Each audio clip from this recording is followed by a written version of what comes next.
বটদ্ৰৱা বৰভেটি শ্ৰী শ্ৰী মাধৱদেৱ পুথিভঁৰাল সমিতিৰ সৌজন্যত ৰঙালী উৎসৱ। আকৰ্ষণীয় কুইজৰ অনুষ্ঠানত প্ৰজ্ঞাৰ সাধনা শিশু কিশোৰৰ।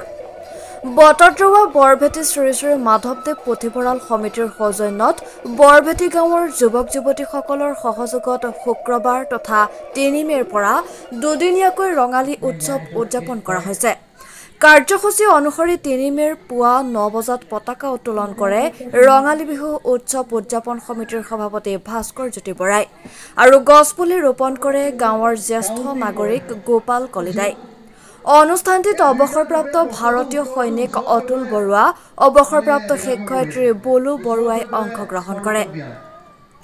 ১২ বজাত গাঁৱৰ নামঘৰত বছৰটোৰ কুশল মংগল কামনা কৰি নাম কীৰ্তন কৰা হয়। বিয়লি ৪ বজাত বিহুতলীত চিত্ৰাংকন প্ৰতিযোগিতা অনুষ্ঠিত হয়। ৫ বজাৰ পৰা কুইজ প্ৰতিযোগিতা অনুষ্ঠিত হয়। বিশিষ্ট সাংবাদিক দিব্যজ্যোতি বৰুৱাই পৰিচালনা কৰা আকৰ্ষণীয় কুইজ প্ৰতিযোগিতাখনি বটদ্ৰৱা, সৰুহিছা, বৰহিছা, বৰভেটি, ঢিং অঞ্চলৰ অৰ্ধশতাধিক শিশু কিশোৰে অংশগ্ৰহণ কৰে। নিশা ৯ বজাত মঞ্চ উদ্বোধনৰ পাছত উদযাপন সমিতিৰ সম্পাদক জয়ন্ত কুমাৰ বৰুৱা আৰু নিপুল চন্দ্ৰ বৰুৱাই আঁত ধৰা অনুষ্ঠানত বৰগীত পৰিৱেশন আৰু বৰহমথুৰি বিহু দলৰ নৃত্য অনুষ্ঠানৰ লগতে স্থানীয় শিল্পীৰ গীত মাত নৃত্য সমাহাৰেৰে সাংস্কৃতিক অনুষ্ঠান অনুষ্ঠিত হয়। আজি দুপৰীয়া ১ বজাত মুকলি সভা আৰু বঁটা বিতৰণী সভা, নিশা ৮ বজাৰ পৰা অনুষ্ঠিত হ'বলগীয়া ১২ৰহণীয়া সাংস্কৃতিক অনুষ্ঠানত কণ্ঠশিল্পী প্ৰিয়ম পাৰ্থ আৰু ৰাজশ্ৰী কাশ্যপে গীতৰ শৰাই আগবঢ়াব। বটদ্ৰৱাৰ পৰা মেহদী জামানৰ ৰিপৰ্ট, নিউজ 24 অসম। আমাৰ মাজত এটা সাংস্কৃতিক বাতাবৰণৰ সৃষ্টি কৰাত সহায় কৰিছে।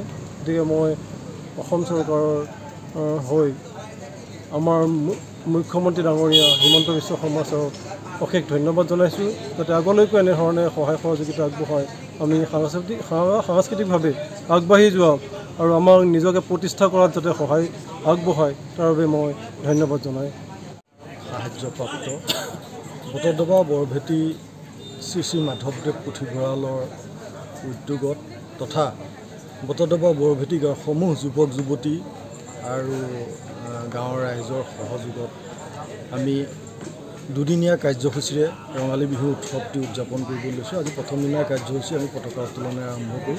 তাৰপিছতে বৃক্ষৰোপণ আৰু গাঁৱৰ যিসকল জ্যেষ্ঠ ব্যক্তি, যিসকলৰ আশীৰ্বাদত আমি আজি এই অনুষ্ঠানভাগ কৰিবলৈ আগবাঢ়িছোঁ, তেখেতসকলক স্মৰণ কৰি তেখেতসকলৰ ঘৰে ঘৰে গৈ আশীৰ্বাদ লওঁ।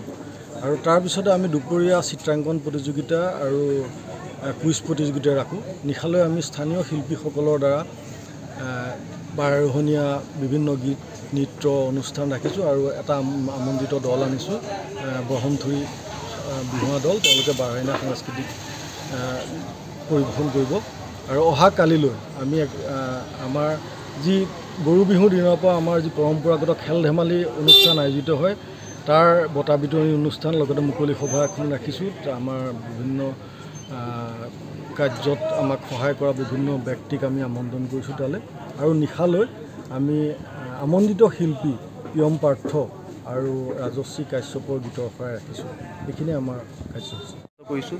তাতে যিসকল প্ৰতিযোগিতাত ভাগ লৈছিল, দৌৰা হওক, কাবাডী হওক, বিভিন্ন আমাৰ খেলৰ অংশগ্ৰহণ কৰিছিল, তেখেতসকলৰ বঁটা বিতৰণী অনুষ্ঠানো আমাৰ আছে এই কাইলৈ ২ বজাতে। আৰু আজি হৈ যোৱা যি চিত্ৰাংকন প্ৰতিযোগিতা আৰু কুইজ প্ৰতিযোগিতাও, এই বঁটা বিতৰণী অনুষ্ঠানো কাইলৈকে তেখেতসকলে আমাৰ সেই মুকলি সভাৰ পৰাই সংগ্ৰহ ল'ব, তাৰ পৰাই ল'ব পাৰিব তেখেতসকলে। আৰু নিশালৈ আমি আমন্ত্ৰণ কৰি অনা সুদূৰ তেজপুৰ আৰু কলিয়াবৰৰ প্ৰিয়ম পাৰ্থ আৰু ৰাজশ্ৰী কাশ্যপৰ গীতৰ শৰাই আছে। সেয়েহে দুইটি কাৰ্যসূচীতে সকলো ৰাইজৰ সহায় সহযোগিতাও আৰু উপস্থিতি আমি আন্তৰিকতাৰে কামনা কৰিছোঁ।